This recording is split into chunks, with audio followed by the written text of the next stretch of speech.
Iowa covered the short 3.5 number. Chip told you to take Iowa earlier on CBS Sports HQ, and Iowa just absolutely crushes Indiana.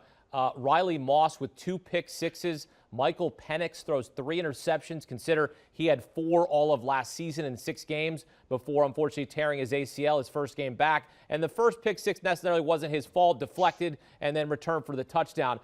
B-Mac, your reaction to how this game played out as Iowa just dominated from start to finish?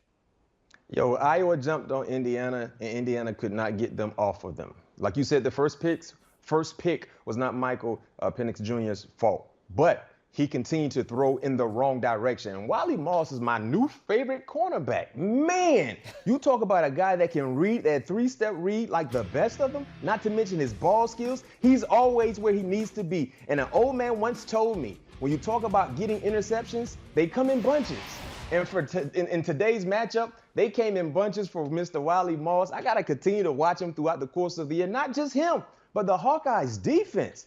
I mean, this is a defense that they swarm the football. You ever seen some ants on street crumbs? Yeah. When a street crumb is on the ground and ants get on top of it, you got 1 ant, 2 ant, 3 ant, 30, 40, 50. That's how they swarm the football. When you play that street crumb type of defense, good things will happen.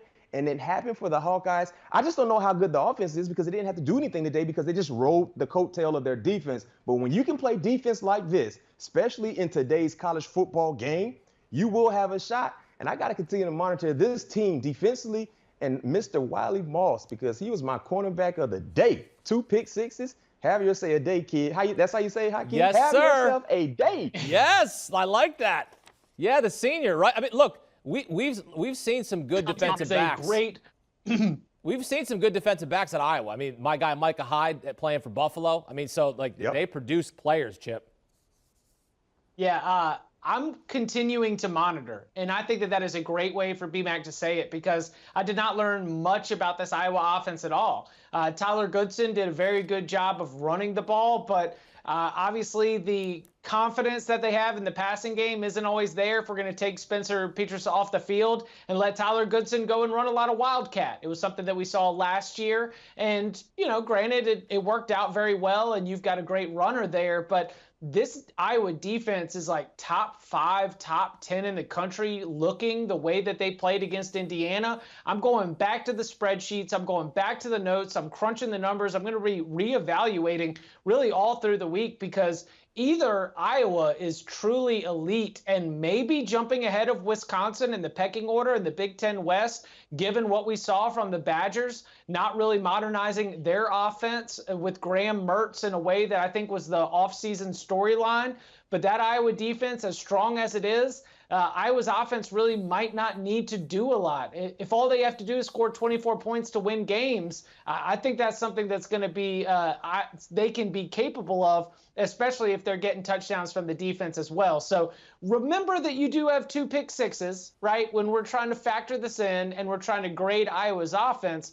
But Iowa as a team can win this division, and I come out of this weekend more confident in Iowa, less confident in Wisconsin, and that's the big storyline from this game. Indiana, tough sight. I don't think you're going to be a top 3 team in the division, quite like I thought at the beginning of the season.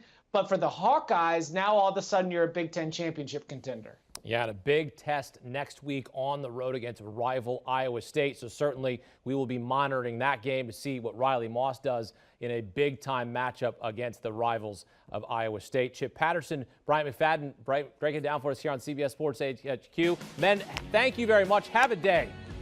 Have a day. And then, hey, check out their podcast. Great content from Chip Patterson and his crew, a cavalcade of stars.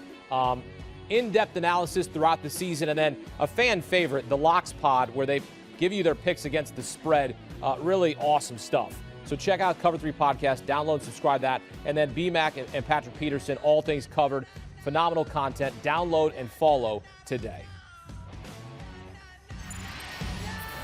Want a sports network that delivers everything that matters about the game? The highlights, the picks, the instant analysis. No yelling, no fake debates, no politics. Hit the subscribe button and never miss a moment.